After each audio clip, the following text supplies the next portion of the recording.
작년 가을 이스라엘과 하마스 간 전쟁 발발에 전 세계 사람들이 놀란 사건이 있었습니다. 그리고 그로부터 5개월이 지난 현재까지도 전쟁이 끝났다는 소식은 전해지지 않고 있습니다. 이스라엘은 하나님의 시간표라는 말이 있습니다. 이스라엘을 보면 하나님의 때에 대하여 알 수 있다는 말입니다. 그런데 의외로 우리는 이스라엘의 역사에 대해서 잘 알지 못합니다. 특히 성경에 기록된 이후의 역사는 더 모릅니다. 그래서 때로는 구약의 여호와께서는 오늘날과 같은 첨단 시대에는 안 계신 것 같이 느끼기도 합니다. 그래서 오늘은 이스라엘의 역사에 대해서 특히 그 땅을 중심으로 한번 정리해 보고자 합니다. 기원전 20세기경 하나님께서는 현재 이라크 지역에 살고 있던 아브람이라는 한 사람을 현재 이스라엘 지역으로 불러내십니다. 그리고 그의 자손에게 그 땅을 주겠다고 약속하십니다. 그리고 그의 손자인 야곱 때에 집안의 어떤 사건을 통해 온 집안 식구 70명을 이집트로 옮기십니다. 이 야곱에게 하나님께서 주신 이름이 이스라엘입니다. 430년 동안 이집트에서 이스라엘 자손들은 200만 명으로 추산되는 거대한 민족을 이룹니다. 그리고 기원전 1445년경 이스라엘 민족은 모세라는 지도자를 통해 이집트를 탈출하여 이스라엘 땅으로 돌아와서 그 땅을 드디어 차지합니다. 사사시대를 거쳐 기원전 10세기경 사울이 이스라엘의 초대 왕이 되어 왕정시대가 시작됩니다. 그리고 다윗 왕과 솔로몬 왕 때에 예루살렘의 제1성전이 세워집니다. 솔로몬의 아들 때에 이스라엘은 북쪽의 이스라엘 왕국과 남쪽의 유다 왕국으로 나라가 나뉘어집니다.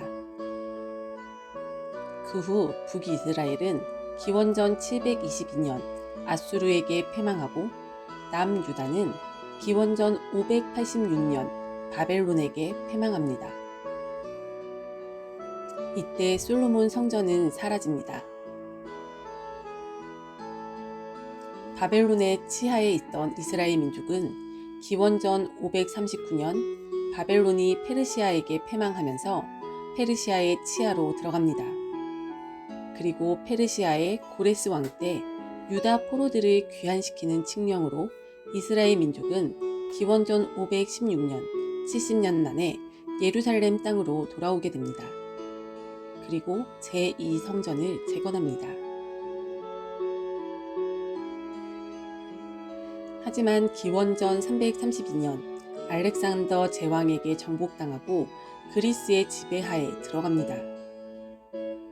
그 후 기원전 166년 그리스의 지배에 대항한 마카비 장군의 투쟁이 성공하여 약 100년간 이스라엘의 독립국가인 하스모니아 왕국이 세워집니다.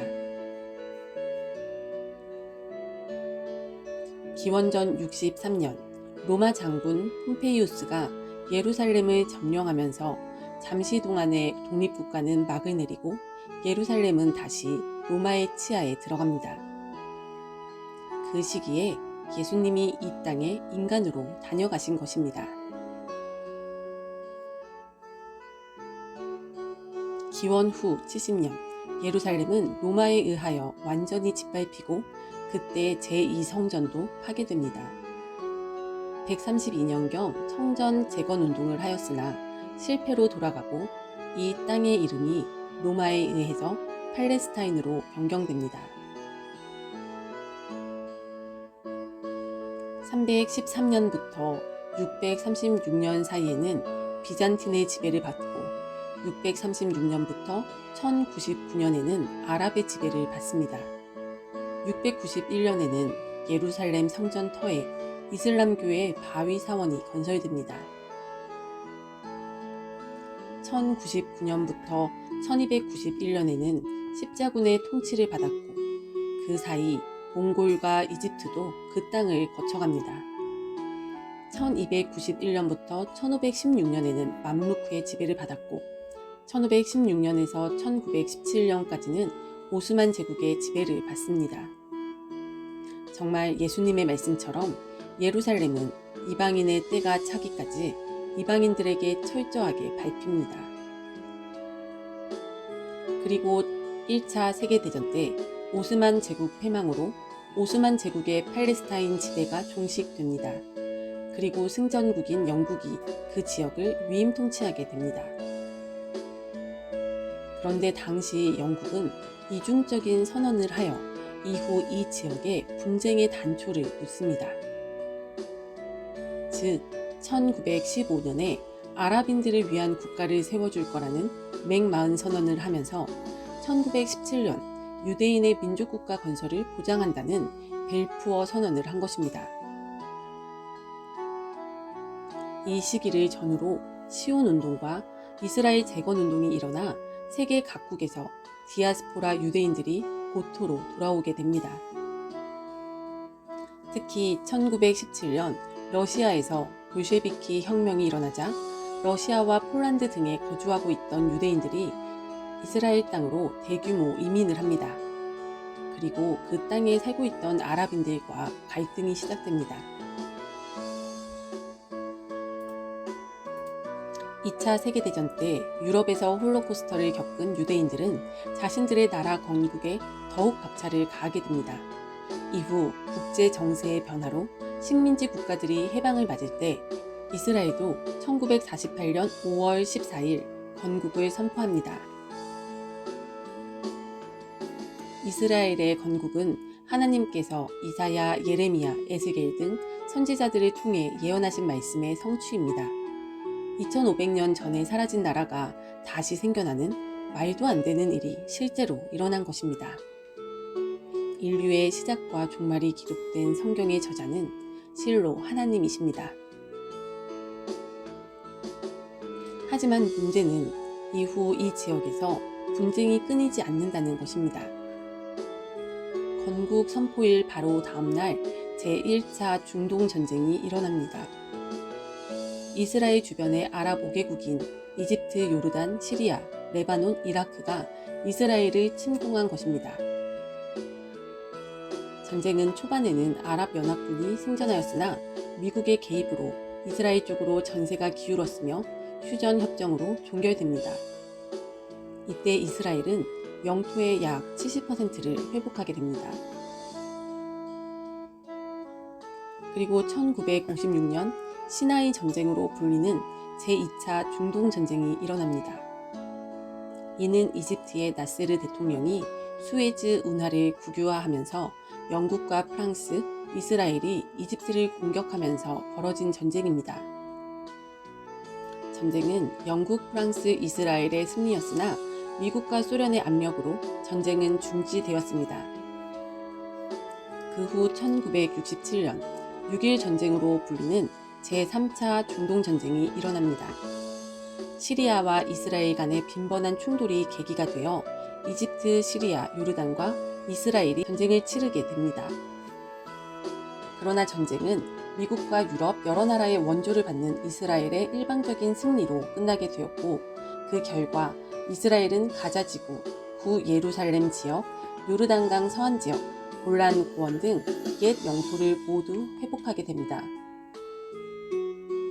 하지만 이로 인해 팔레스타인 난민이 급증하면서 1964년 팔레스타인 해방기구 피에로가 수립되고 그 활동이 활성화됩니다.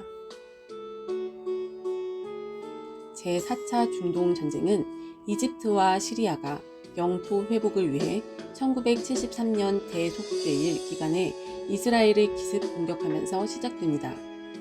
전쟁 초기 이스라엘의 피해는 막심했으나 6일 만에 반격을 시작했고 이후 유엔에서 미소 결의로 휴전이 성립됩니다. 이후 이스라엘과 아랍의 평화를 위해 국제사회는 다양한 노력을 하게 됩니다. 1978년 미국의 카터 대통령은 캠프 데이비드 협정을 통해 이스라엘과 이집트의 평화협정을 이끌어냅니다. 하지만 이는 아랍의 저항을 가져옵니다. 1970년대 무렵부터 팔레스타인 해방기구가 온건해지자 대한 세력으로 무슬림 형제단이 등장했고 서한지구와 가자지구에서 팔레스타인 민중공기인 인티파다가 계속 발생합니다. 1987년 무슬림 형제단 산하 단체로서 하마스가 창립됩니다. 1993년 계속되는 인티파다를 끝내기 위해 이스라엘과 팔레스타인 해방기구는 미국 빌 클린턴 대통령의 중재하에 오슬로 협정을 체결합니다. 이 협정은 이스라엘과 팔레스타인을 각각의 국가로 인정하자는 두 국가 해법을 공식적으로 인정한 평화협정이었으나 이는 아직 이루어지지 못하고 있습니다. 오히려 이스라엘과 팔레스타인 해방기구의 오슬로 협정 체결은 하마스가 더욱 강경해지는 계기가 되었고 하마스는 이에 반대하며 자살폭탄 공격 등 테러 활동을 계속하고 있습니다. 이러한 일련의 사건의 연장선에서 작년에 하마스의 이스라엘 공습이 일어난 것입니다. 그리고 금방 끝날 거라는 예상과 달리 전쟁이 장기화되면서 제5차 중동전쟁으로 번지는 것이 아닌지 전 세계가 우려 속에 이를 지켜보고 있습니다. 이런 시대를 바라보면 지금이 마지막 때는 확실하구나 라는 생각이 듭니다. 하지만 여러 성경에서 보면 예수님께서 재림하시기 직전에는 예루살렘에 제3성전이 있는 것을 알 수 있습니다. 따라서 예수님의 재림이 당장 있는 것은 아닙니다. 재림 전에 먼저 성전이 지어지게 되어 있습니다. 성경의 예언은 지금 현재에도 충실히 이루어지고 있습니다. 그렇기 때문에 우리는 성경을 열심히 공부하고 또 세상이 돌아가는 것을 유심히 관찰하면서 시대를 분별할 줄 알아야 하겠습니다. 우물한 개구리 시각을 벗어나 세상을 넓게 보는 우리가 되면 좋겠습니다. 그래야 급변하는 세상 속에서 자신과 가족과 교회의 앞날을 대비할 수 있을 것입니다. 그리고 당장 종말이 올 것 같은 두려움을 조장하는 미혹에 걸려 넘어지지 않을 수 있습니다. 왜 우리는 이 마지막 때에 태어났을까요? 우리는 무엇을 하며 어떻게 살아야 할까요? 깊이 고민하며 각자의 사명을 깨닫고 순종하여 충성을 다하시기를 축원합니다.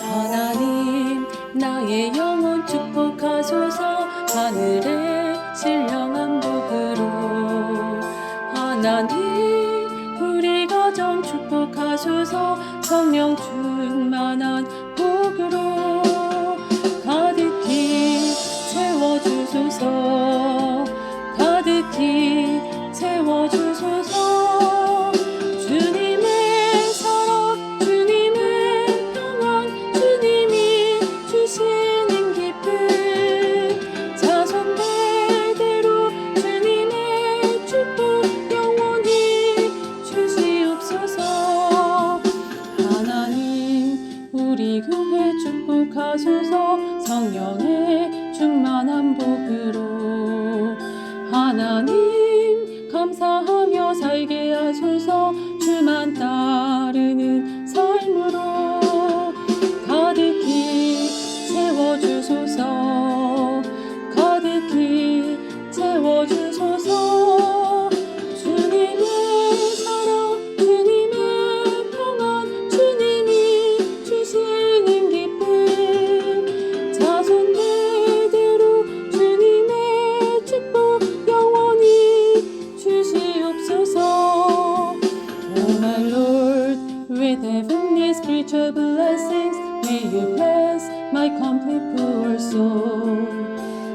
my Lord, with the fullness of the Holy Spirit, may you bless our family.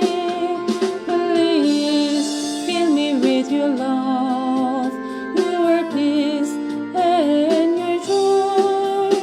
You are the only God of the whole world. All things are in your hands.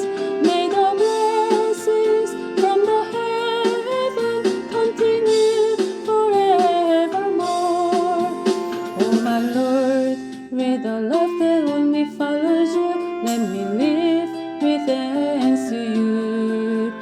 Oh my Lord, with the fullness of the Holy Spirit, may you bless our church. Please